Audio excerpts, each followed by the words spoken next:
अमृत ध्यान साधना प्रभात सत्संग। आप सभी साधक साधिकाओं का हार्दिक स्वागत है। आइए सर्वप्रथम जीवन के दाता विश्व विधाता परम पिता परमात्मा के घट घट वासी अंतर्यामी कण कण में व्यापक दयावान पावन परमेश्वर विष्णु के समस्त माता पिताओं के परम माता पिता परमेश्वर के उपकारों को, प्रेम को, करुणा को, दया को, स्नेह को, सृजन को, व्यवस्था को, नियमों को अपने जीवन में अनुभव करें, अपने जीवन में देखें। उसके लिए कोई भी अनुकूल आसन लगाइए जिसमें स्थिर होकर सुखपूर्वक ध्यान पर्यंत आप बैठ सके। कोई भी अनुकूल आलथी फालथी लगा लीजिए।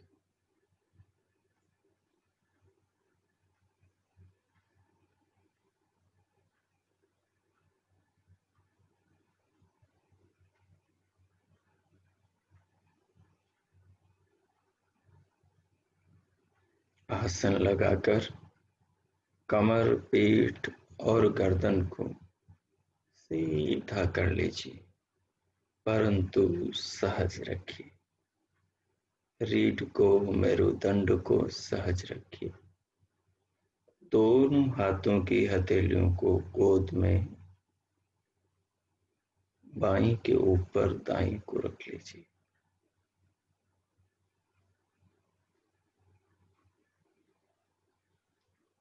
तदुपरांत नेत्रों को बंद रखिए, पलकों को सहज रखिए।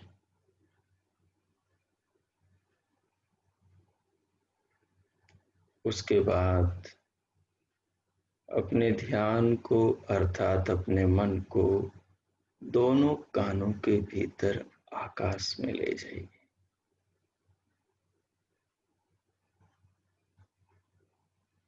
और शरीर के भीतर जो प्राणों की ध्वनि हो रही है, प्राण किसे कहते हैं? जब आत्मा से पहली बार परमात्मा सूक्ष्म शरीर को जोड़ देते हैं, जिसमें चित्त होता है, बुद्धि होती है, अहंकार होता है और मन होता है। जब भगवान इस अंतःकरण को आत्मा के साथ जोड़ देते और ज्ञानेंद्रियां, कर्मेंद्रियां, पंच तन्मात्राएं, जब ये सारा सूक्ष्म शरीर आत्मा के साथ जुड़ता है तो आत्मा की चेतना से सारे सूक्ष्म शरीर में चेतना आती है, क्रिया उत्पन्न होती, सारे यंत्र चल पड़ते हैं।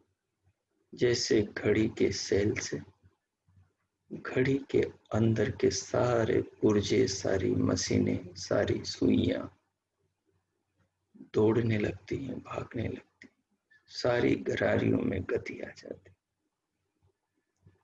ठीक उसी प्रकार से पूरे सूक्ष्म शरीर की शक्तियों में गति आ जाती है आत्मा की चेतना से सूक्ष्म शरीर के जुड़ते ही।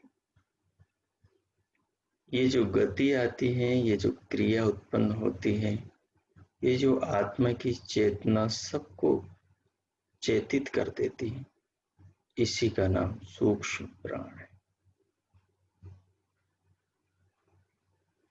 यही सारे शरीर को चलाता है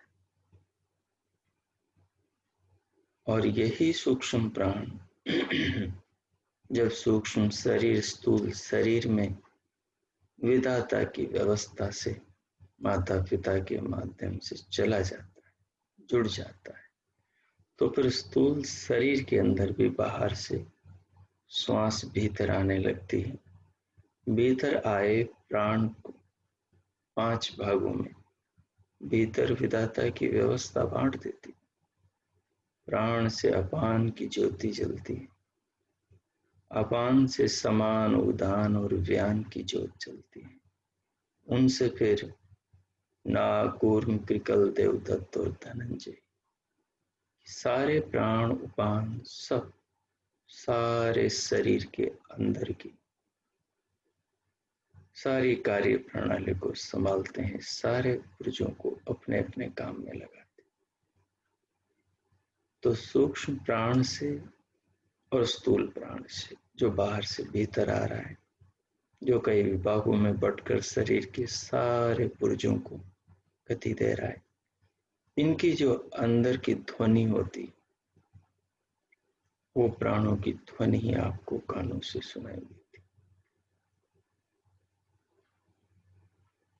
इस ध्वनि, ये सारे प्राण जिन उपकरणों से उत्पन्न होती हैं, ये नाद, वो सब विधाता की व्यवस्था है। ये भगवान का सृजन है। मानो ये भगवान की वीणा है। जैसे मनुष्य किसी वाद्य को बजाता है, वैसे ही मानो परमात्मा ही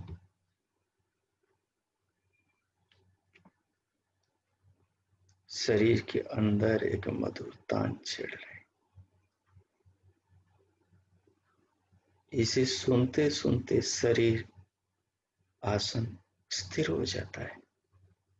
इसे सुनते सुनते शरीर में सत्व गुण बढ़ने लगता है।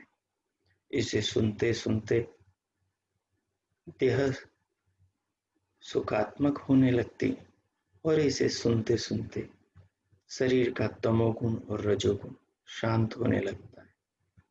तो शरीर निर्भर और मन निश्चल होने लगता है। मन की चंचलता शांत होती है। शरीर का आलस्य, प्रमाद और भारीपन दूर होता है। शरीर हल्का होता है और मन एकाग्रचित होने लगता है। इसलिए कहा करता हूं कि ध्यान में बैठते दोनों कानों के भीतर के आकाश से मन को जोड़े।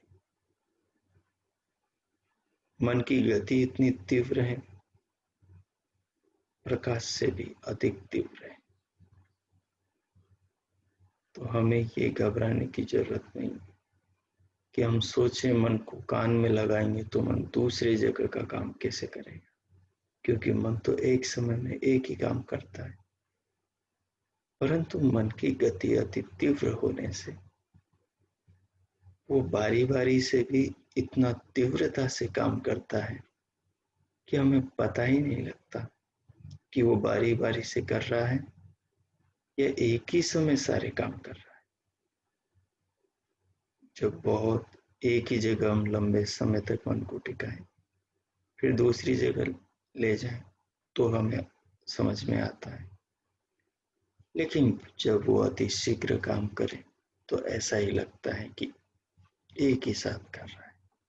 तो इसलिए घबराने की उतनी साधक को जरूरत नहीं होती। वो पहले दोनों कानों के भीतर के आकाश से अपने मन को जोड़कर भीतर की बह रही आनंद की धारा, जो मृदुनाद है, जो शरीर के भीतर भगवान के बनाए यंत्रों का संगीत है, जैसे झरनों के संगीत से आपको प्रेम है,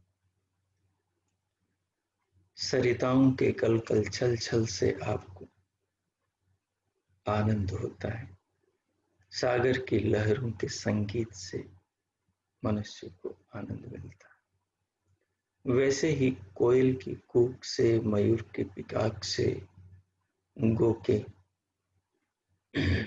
रंभाने से और मनुष्यों के मधुर गीत गाने से सुकून शांति मिलती।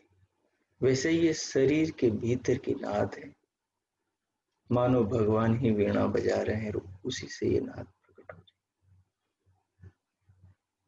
रही। बस तो भगवान की व्यवस्था से ही रही है। तो इस प्रकार के भाव बनाकर इसको सुने कि अंतःकरण में भी, मन में भी इस संगीत को सुनने के साथ साथ भगवान से आत्मा का जुड़ाव गहरा होता जाए।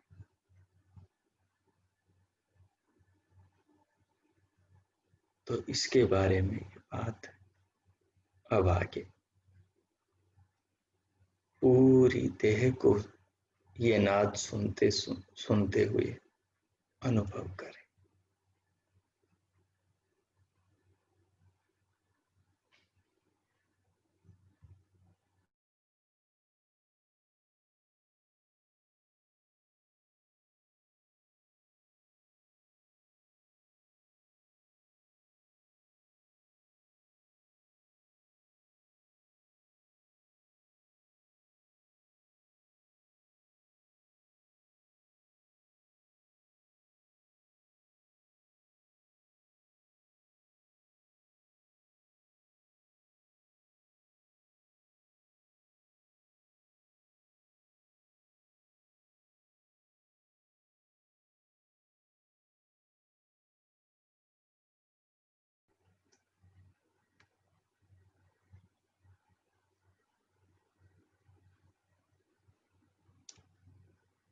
दिव्य नाद सुनते हुए पूरी देह को अनुभव करें, सिर से पांव तक, पांव से सिर तक, पूरी देहाकृति को, देह को, चर्म से अस्थि तक पूरे शरीर को अनुभव करें। और यदि मन शरीर के भीतर नहीं घुस पा रहा हो, अभी सूक्ष्म नहीं हो पा रहा हो, भीतर नहीं ले जा पा रहा हो, तो फिर धीरे धीरे बाहर से भीतर की ओर श्वास लेते हुए अनुभव करें उसे। बहुत धीरे धीरे, जितना धीरे धीरे लेंगे उतना ही देह के भीतर का एहसास ज्यादा गहरा होगा।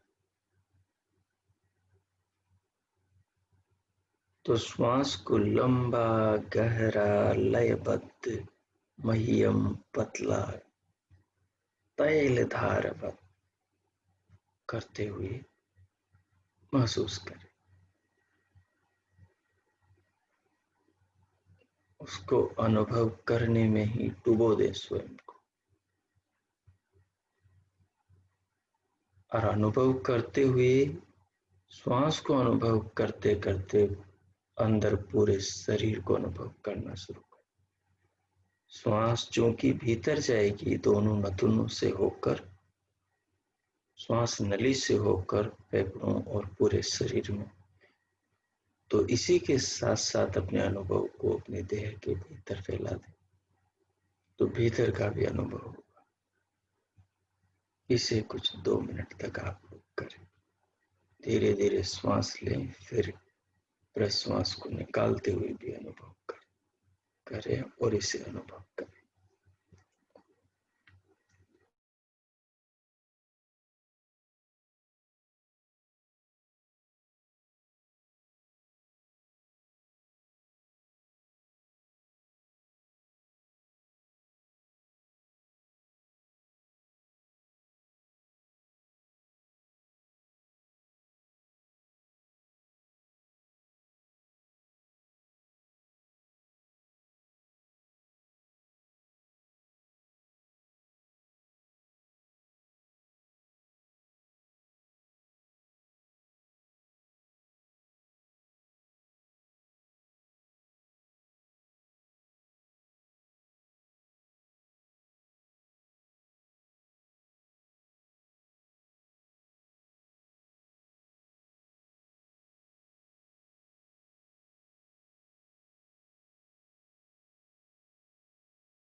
ओम।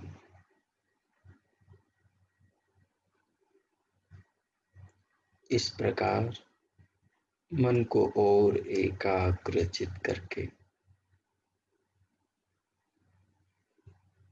अंतःकरण की अनुकूल स्थिति बनाकर अब भीतर आत्मा को मानसिक परमात्मा के ओमकार के जप के द्वारा परमात्मा से जोड़े।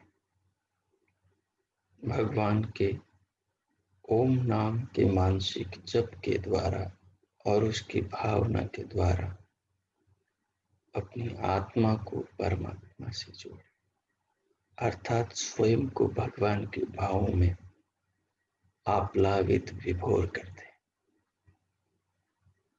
प्रभु को जिंदगी में, जीवन में, जीवन से जुड़ी चीजों में, सारे सुखों में, सारे शरीर के अंगों से जोड़कर जीवन में जो सुख आ रहे हैं, जीवन में जो उपलब्धियां हुई हैं, जीवन में जो सब ओर से सुख, सब ओर से भगवान की कृपाएं आकाश से बरसती अनंत वर्षा की बूंदों की तरह जब विचारेंगे तो जीवन में मालूम होगी, अनुभव होगी, उन्हें अनुभव करें। उस करुणा सागर की इन करुणाओं को अनुभव करें। अपने हृदय में, अपने अंतःकरण में उस परमात्मा के प्रेम को, उसके स्नेह को विचार के द्वारा समझने का प्रयास करें। उसकी धरती पर बैठे हैं, यही उसका प्रेम है। उसके जल से जीवन पा रहे हैं, ये उसका प्रेम है। अग्नि तत्व से सारी सृष्टि का जीवन चल रहा है, ये उसका प्रेम है। वायु से हमारे प्राण जीवित है, सूक्ष्म शरीर स्थूल देह को संभाल पा रहा है, ये उसका प्रेम। आकाश में अवकाश और सारी चीजें गति पा रही हैं, सारे व्यवहार हो रहे हैं और शब्द व्यवहार से सबका जीवन चल रहा है, ये उसका प्रेम है। एक बीज बोते हैं और हजारों फलों को देने वाला पौधा पैदा हो जाता है, ये उसका प्रेम है। सारी सृष्टि में जो सुंदरता है, जो व्यवस्था है, जो कला कौशल विज्ञान है, जो चमत्कार है, वो सब उस भगवान का प्यार है। जो वृक्षों में हमें दिखाई देता है कि वो हमें ऑक्सीजन देते हैं, छाया देते हैं, मीठे फूल और सुगंधित फल देते हैं, दुनिया से जाते हुए ईंधन दे जाते हैं, जिससे हम अन्न पकाकर उधर की बुभुक्षा को शांत करते। बहती नदियां, लहराते सागर, आकाश को चूमते ताड़ के वृक्ष और ये चमचमाता हिमालय पर्वत, पर्वत श्रृंखलाएं, मुस्कुराते फूल, रंबाती गोएं और उनके बछड़े, ये सब जो संसार में सुंदरता, जो भी जिधर आंखें जाती हैं दिखाई देती, ये सब भगवान का प्रेम है। इन सब से हमारा जीवन जुड़ा हुआ है। हर चीज मनुष्य के जीवन को संवारती है, सजाती है, उसे जीवन देती है। उसके जीवन के मंगल में, उसके जीवन के धारण में, उसके जीवन की गति में, उसकी जिंदगी को सुगंधित करने में सहायक बनती। तो जिधर भी दृष्टि जाए, जो भी विचार में आए, जो भी विचार से पकड़ में आए, उसको अपने जीवन से जोड़कर देखे। ये चांद, सितारे, सूरज, उसकी रोशनी, उसकी किरणें, उसका प्रकाश, ये उमड़ते घुमड़ते आकाश में दौड़ते नाचते फिदकते ये बादल, बिजलियां, असंख्य पेड़ पौधे, लताएं, वृक्ष, नाना प्रकार के जीव, उनकी आवाजें, उनके शरीर से निकलने वाली गंध, ये सब मनुष्य के जिंदगी जीवन को जीवन देते। तो इन सब के बारे में सोचते हुए भगवान को हृदय से, प्राणों से, आत्मा से धन्यवाद दें कि उन्होंने जीवन दिया और जीवन को धारण करने के निमित्त सारी व्यवस्था की, और निरंतर ही प्रभु उस व्यवस्था से हमारे जीवन को धारण कर रहे। हम तो जीवन का आनंद ले रहे, उनके पैरों से चलते हैं, उनके हाथों से कर्म करते हैं, उनकी वाणी से बोलते हैं, उनके आंखों से देखते, उनके कानों से सुनते हैं, उनकी रसना से मीठे फलों को चखते हैं, और उनकी नासिका घ्राण से हम भगवान की नाना वस्तुओं में निहित सुगंधों को सुनकर आनंद लेते। उनके दिए मन से मनन करते हैं, दिव्य बुद्धि से निर्णय करते हैं, अहम से स्वयं से चीजों को जोड़ते हैं, और चित्त से इनकी मधुर स्मृतियों में आनंदित होते हैं। सब भगवान की महिमा है, उसकी कला, उसकी कौशल, उसकी प्रतिभा को इनमें देखो, उसकी महिमा को देखो, और उस परमात्मा को, विधाता को, वसुधापति विश्वम्भर को, उस विराट को, घटघटयामी, अंतर्यामी परमानंद परमेश्वर को मानो, महसूस करो। दिखाई न आत्मा देती है, न परमात्मा देती। पर जैसे हमारा शरीर दिख रहा है, आत्मा नहीं दिख रही, वैसे ही ब्रह्मांड दिख रहा है, परमात्मा दिखता नहीं। जब आत्मा की अनुभूति होती है तो उसकी भी अनुभूति हो जाती है। जब आत्मा समझ में आता है तो वो विधाता भी समझ में आ जाता है। उसकी शुरुआत आत्मा को उसके साथ में जोड़ने से होती। तो अब मैं 5 मिनट मौन हो जाता हूं। आप इस भावना की बहती गंगा में अपने अंतःकरण को स्नान कराइए, और इन मधुर एहसासों से अपने अंतःकरण को संस्कारित कीजिए। ओम। 5 मिनट अपने आत्मा को इन मधुर भावों से भगवान से जोड़िए। विचार कीजिए, चिंतन कीजिए, मनन कीजिए, दिव्य नाद को सुनते हुए, दिव्य प्रकाश को अनुभव करते हुए, देखते हुए, पूरे देह को अनुभव करते हुए। ओम।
ओ इस प्रकार भगवान के उपकारों से अपने अंतःकरण को संस्कारित संस्कृत करते रहना चाहिए, उसे शुद्ध करते रहना चाहिए। अंतःकरण में नए अच्छे आध्यात्मिक पवित्र संस्कारों का नवीन निर्माण करते रहना चाहिए।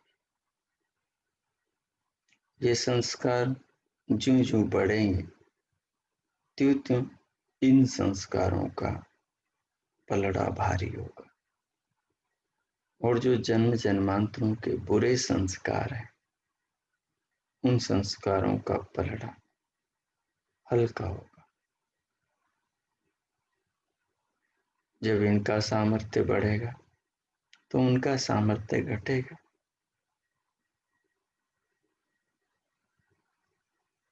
जब साबुन में मैल को काटने की शक्ति अधिक होगी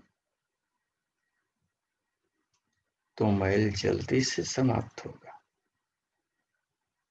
तो भीतर के दोष भगवान के चिंतन मनन भक्ति और भावना से जल्दी नष्ट हो जाएंगे। इस प्रकार अपनी आत्मा को परमात्मा से जोड़कर मनुष्य को अपने अंतःकरण को शुद्ध करने का प्रयत्न निरंतर करते रहना चाहिए। इसी प्रकार अब स्वयं को आत्मचिंतन की ओर ले चले, जिस प्रकार से पीछे हमने विचार किया था।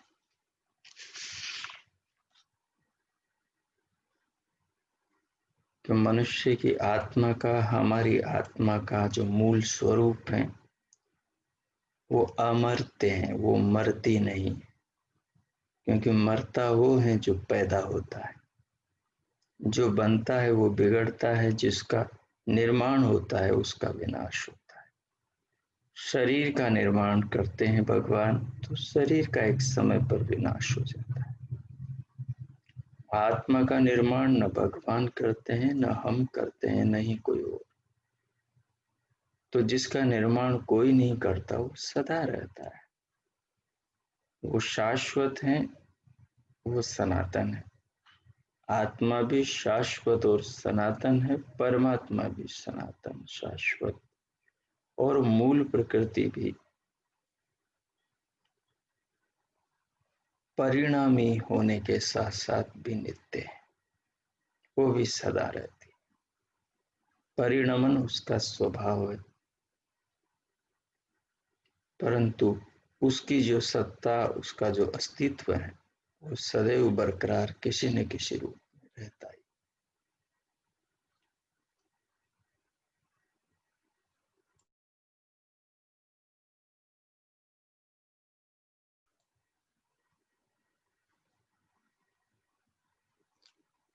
हम विचार कर रहे थे शरीर मरण धर्मा है और आत्मा अमरण धर्मा है। शरीर में रहने वाला जो आत्म तत्व है वो शरीर में रहने के कारण पुरुष कहलाता है। इस शरीर को पूरी करते हैं, इस शरीर को पूरी करते हैं और इसमें रहने वाले आत्मा को पुरुष कहते हैं। पुरी में रहने वाला पुरुष कहता है।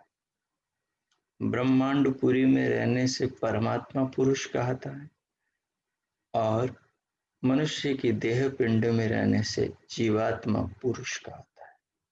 दोनों ही पुरुष है, पर एक परम पुरुष है, दूसरा पुरुष है। आत्मा पुरुष है, परमात्मा परम पुरुष है। जब ये पुरुष परम पुरुष को पा लेता है तो इसके अंदर भी जैसे दर्पण में जैसी वस्तु उसके सन्मुख होती है वैसी ही चमक उठती है। जैसे दर्पण में जैसी वस्तु का सौंदर्य होता है वही दर्पण में प्रतिबिंबित होने लगता है। तो जब परमात्मा के ज्ञान का प्रभाव जीवात्मा के अंतःकरण पर पड़ता है तो जीवात्मा भी उस भगवान के आनंदमय ज्ञान के प्रभाव से अपने अंतःकरण को, स्वयं को आनंदित अनुभव करता है। परमात्मा के गुण का अनुसरण करते, उनकी आज्ञाओं, व्यवस्थाओं, नियमों और जीवन के सृजन के नियमों का अनुकरण करने से जीवात्मा भी आनंदित होने लगता है।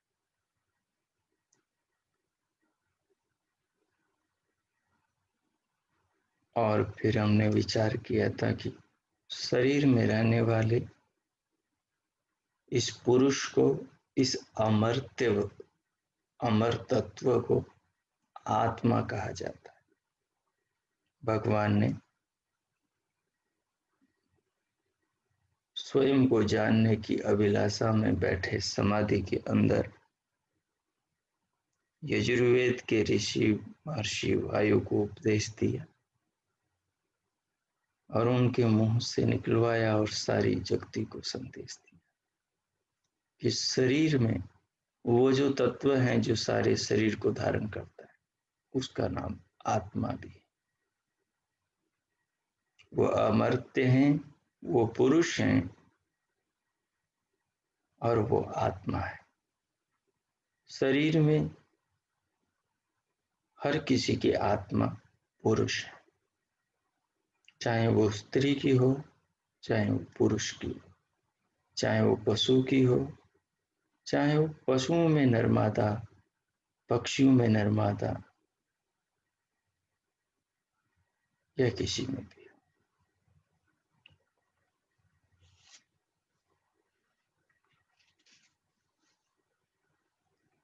ये जो शरीर में रहने वाला हमारा अपना आत्मा है या हम खुद हैं, हम स्वरूप से स्वल्पज्य हैं, अल्पज्य हैं। ज्ञ का मतलब ज्ञान होता है, स्वल्प का मतलब कम होता है। मतलब हमारा जो ज्ञान है वो स्वल्प, कम है, वो बढ़ता और घटता रहता है जो जो भगवान का सानिध्य मिलता है।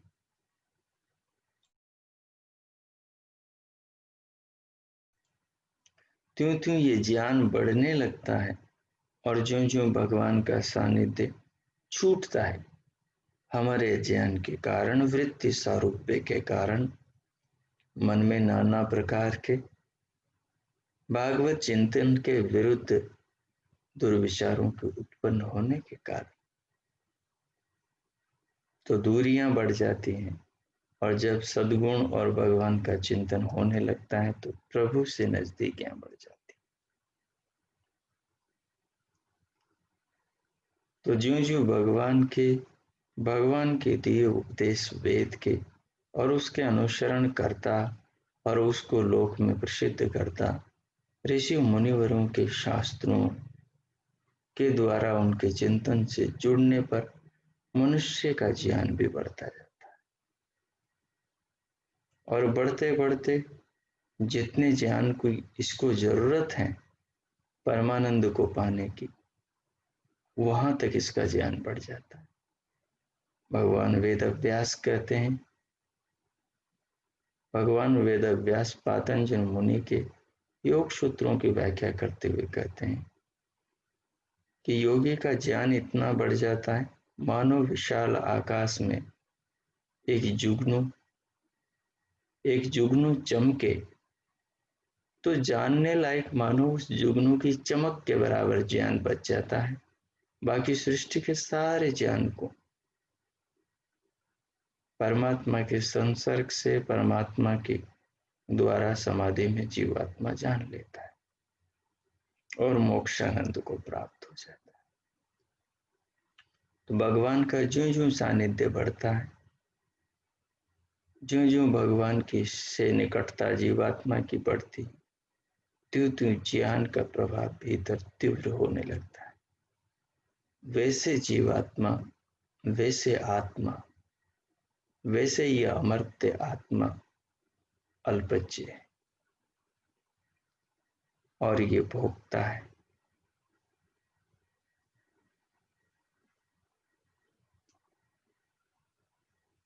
हमेशा भोग में लगा रहता है। ये जो 10 इंद्रियां हैं, 11वां मन है और अंदर का अंतकरण, ये सारे साधन भोग के, इन सब से जीवात्मा भोग करता है। कहीं रूप का भोग, कहीं शब्दों का भोग, तो कहीं रसना का भोग, रस का भोग, तो कहीं गंध का, सुगंध का भोग, तो स्पर्श का भोग, मन से विचारों का भोग, बुद्धि से ज्ञान का भोग, चित्त से संग्रहित स्मृतियों का भोग, अहंकार से अहम का भोग। तो ये सब सारा अंतकरण, बहिष्करण और पूरी देह और दुनिया में जितनी भी चीजें हैं जो पांचों इंद्रियों के विषयों के रूप में फैली हुई है, सब भोग है। ये भोग के वस्तुएं और भोग के साधन, ये इंद्रियां अंदर बाहर की, ये सब है। इन सब से जीवात्मा, पुरुष, ये अमर्त्य आत्मा अंतकरण से जुड़कर, बहिष्करणों से जुड़कर और देह में बैठकर इस दुनिया का, जगत का भोग करता है। इसलिए इसको भोक्ता कहा जाता है। आत्मा में कुछ जाता निकलता नहीं। आत्मा तो अपरिवर्तनशील है, उसमें कोई परिवर्तन नहीं होता है। वो तो अप्रतिसंक्रमा है, उसमें कुछ भी नहीं जाता और वो कभी बदलता भी नहीं। परंतु चित्त बदलता रहता है, चित्त में वृत्तियां बदलती रहती। वृत्ति सारूप्यम, आत्मा वृत्ति सारूप्यम होता रहता है पुरुष।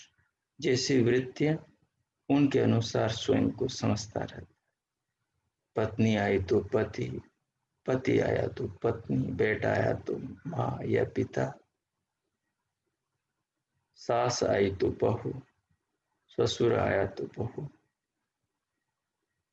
और बहू आई तो सास ससुर, नौकर आया तो मालिक, मालिक आया तो नौकर।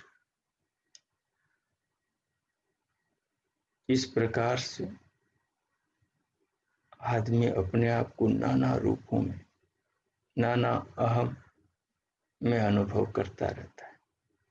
यह सब वृत्तियों का चाल है। वस्तुतः आत्मा तो वृत्तियों से, विचारों से, अंतकरण से, बहिष्करण से, संपूर्ण शरीर से, प्रकृति से निर्मित, विकृत हुई नाना वस्तुओं से, पंचभूतों से निर्मित पूरी देह से, स्थूल शरीर, सूक्ष्म शरीर, कारण शरीर से मूलतः अलग है, भिन्न है, असंग है। असंगो ही अयम पुरुष। पर फिर भी आत्मा भोगता है, अकर्ता होता हुआ भी कर्ता कहलाता है। अंतकरण से, शरीर से जुड़कर वो कार्यों को करता है, इसलिए इनका कर्ता होने से भोक्ता कहता है। शरीर के मरने, मिटने, बिगड़ने, बदलने से आत्मा का कुछ नहीं बदलता। पुनरपि वृत्ति सारूप्यम होने के कारण अज्ञान से इस जीवन से जुड़ी हानि को अपनी हानि मानता है, जीवन से जुड़ी समृद्धि को अपनी समृद्धि मानता है, और इसी समृद्धि और इसी हानि में कभी रोता, कभी हंसता, कभी दुखी होता, कभी सुखी होता है। यही जीवन भर उसके साथ होता रहता है। पर जब अष्टांग योग की पगडंडी पर चलकर अपने स्वरूप को जान लेता है, तो इन सब से मुक्त होकर परमानंद को पाता है। आगे वेद में परमात्मा ने आत्मा के स्वरूप को बताया और एक शब्द के द्वारा आत्मा को समझा कि आत्मा बड़ा है, छोटा है, पतला है, मोटा है, लंबा है, नाटा है, कैसा है। तो कहा भगवान ने जीवात्मा अत्यंत अणु स्वरूप, सूक्ष्म स्वरूप, जीवात्मा को अणु स्वरूप बतलाया।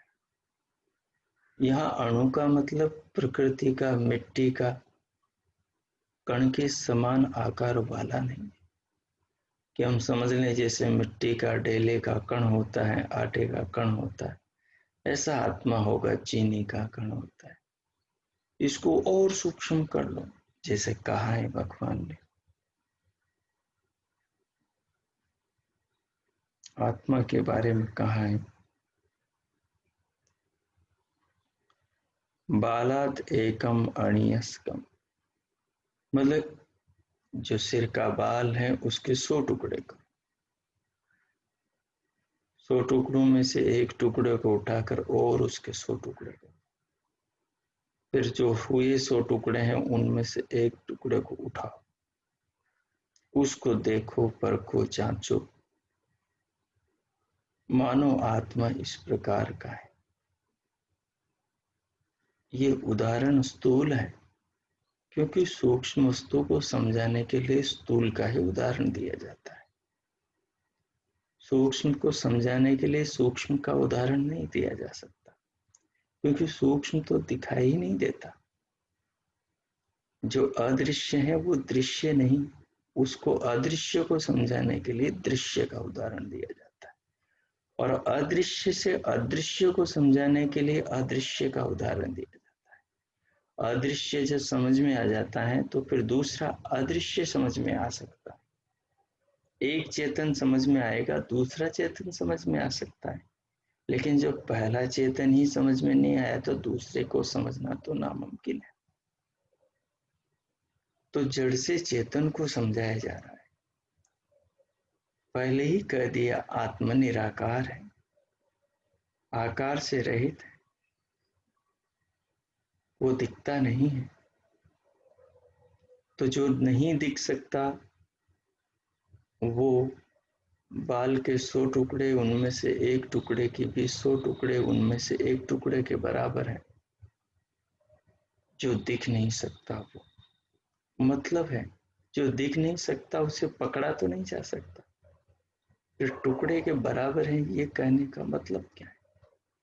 ये कहने का मतलब है उसे खोजने में, जैसे बाल के 100वें के टुकड़े के 100वें टुकड़े का जो अंश है उसको खोजना कितना दुर्गम है, कितना सूक्ष्म है,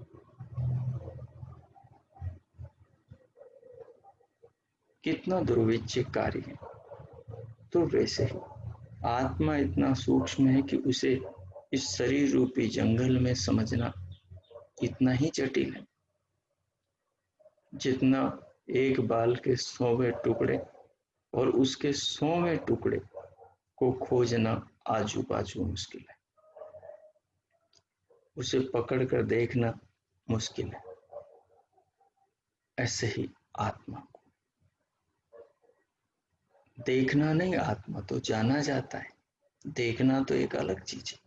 चीजें तो देखी जा सकती, जो छोटी है उसे दूरबीन से बड़ी करके लेंस से देख सकते हो, लेकिन आत्मा तो दिखने वाला है ही नहीं, तो उसे कैसे देखोगे? आत्मा को तो जाना जाता है, पहले बुद्धि से, फिर स्वयं से। तो बुद्धि से कैसे जाना जाए? इस प्रकार जाना जाए कि सबको हटाते हटाते जब वो खुद बच जाए, फिर वो समझ में। तो यहाँ आत्मा को अणु कहने का अभिप्राय आत्मा की सूक्ष्मता को कहना है। वो प्रकृति के अणु के समान आत्मा अणु नहीं, वो प्रकृति के अविभाज्य कण जिसको तोड़ा न जा सके उसके समान आकृति वाला नहीं। तोड़ा न जाए उसकी भी तो कोई आकृति होगी किसी न किसी सीमा में जाकर, क्योंकि उसको तोड़ना, उसको जानना, उसको समझना केवल बुद्धि से हो सकता है, हाथों से और आंखों से असंभव है। लेकिन फिर भी हमारे ज्ञान में है कि वहां भी जिसके कार्य पदार्थ में ही रूप है, आकार है, प्रकार है, भार है, सारे गुण है, तो उसके मूलांश में भी तो ये, उसके कारण में भी तो ये होगा, तभी तो कार्य में आया, कार्य में आया। कारण गुण पूर्वक कार्य गुण में आते हैं गुण। लेकिन यहाँ आत्मा में ऐसा नहीं, आत्मा दिखता नहीं, क्योंकि आत्मा अभौतिक है, वो प्राकृतिक वस्तु नहीं, वो चेतन वस्तु है। उसे जाना जाता है, समझा जाता है, अनुभव किया जाता है। उसको जानना समझना इस प्रकार इतना सूक्ष्म है। तो आत्मा को इसलिए अणु स्वरूप कहा गया है। अणु का मतलब कण जैसा आत्मा नहीं, अत्यंत सूक्ष्म है, और उससे भी ज्यादा सूक्ष्म फिर परमात्मा है। तो उस पर हम अगली बैठक में विचार करेंगे। आत्मा अत्यंत सूक्ष्म है, वो समझने की दृष्टि से, जानने की दृष्टि से, अनुभव करने की दृष्टि से है, और वो चेतन है। प्राकृतिक गुण आत्मा में नहीं, वो निर्गुण है। ज्ञान उसका गुण है, प्रकृति वाले गुण उसमें नहीं है, इसलिए प्राकृतिक गुणों से वो निर्गुण है, यानी इन गुणों से रहित है। आत्मा के अपने गुण हैं, उन पर हम और आगे विचार करें। अभी सारे भाव को अपने अंतकरण में, चित्त में धारण करें और प्रभु का बार बार धन्यवाद करें। अब मैं 2 मिनट मौन हो जाता हूं। आप प्रभु का हृदय से धन्यवाद करें। अभी जिस जीवन को आप जीने जा रहे हैं उठकर, वो सारा जीवन भगवान का दिया। हर एक कदम, हर एक श्वास, हर एक आपकी पलक का निमेष उन्मेष, आपकी धड़कन, सब उस दीन दयाल के स्नेह का फल है, उसके प्रेम का ही ये प्रसाद है। आपकी श्वास नहीं, ये उसी का ही प्यार हमारे हृदय में, हमारे फेफड़ों में, हमारी देह में धड़क रहा है। ये हमारी नाड़ियों में जो स्पंदन है, ये उस भगवान का ही स्नेह स्पंदित हो रहा है। हमारी आंखों में जो ज्योति है, ये उसी का ही प्रेम है। हमारे श्रोत्रों में जो शक्ति है, हमारे पांवों में, भुजाओं में, उरु में, सारा जीवन उसका प्रसाद है। तो देखो, तो इस तरह देखो कि सारी सृष्टि से प्रेम हो जाए कि ये परमात्मा का सर्वोत्तम उपहार है। वस्तु वस्तु की ओट में मानो वही झलकता, वही प्रतिबिंबित होता, और वही बैठा हुआ, उसी की कला की ओट में छिपा वही नजर आता हुआ लगे। अब मैं मौन होता हूं। इन भावनाओं को ध्यान में रखकर भगवान पर विचार करके प्रभु का धन्यवाद करें। ओम।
ओ ओम शांति शांति शांति। ओम।